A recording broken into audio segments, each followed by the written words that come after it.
এই দুনিয়ার পুরো জীবনটা এটা হচ্ছে লালসাময় একটা জীবন, লোভ, মরিচিকা, মায়াজাল।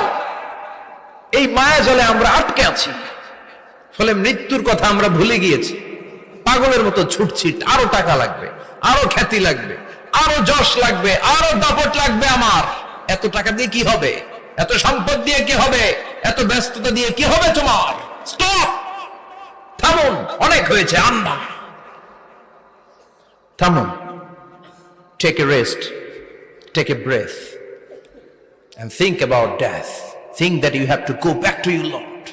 একটু বসেন না, একটু ভাবেন যে আমাকে চলে যেতে হবে, চলে যেতে হবে। এই কোলাহল, এই ব্যস্ততা, এগুলো থাকবে, থাকবো না আমি।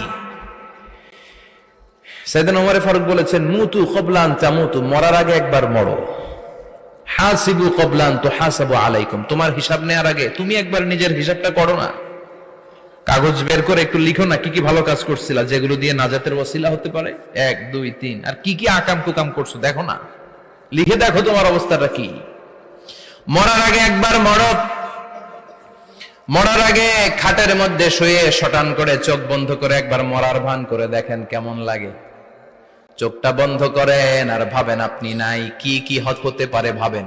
আপনার ছেলে মেয়েরা কান্না জুড়ে দিবে, আপনার প্রাণের স্ত্রী বিলাপ শুরু করে দিবে, বন্ধু বান্ধবের চিৎকার আর মাতম, স্থানীয় এলাকার মসজিদে ঘোষণা, অমুক এলাকার নিবাসী অমুক ভাই, অমুকের ছেলে অমুক দুনিয়ায় নাই।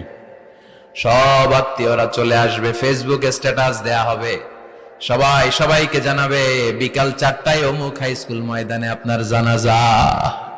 ছুটে আসবে, সবাই ছুটে আসবে আপনাকে শেষ বিদায় দিতে, গুড বাই জানানোর জন্য, আল ওয়াদা, বিদায় জানাতে আসবে সবাই। 4 তাকবীর দিয়ে আপনার জানাজা হবে, অশ্রুসিক্ত জানাজায় আপনার বিদায় হবে।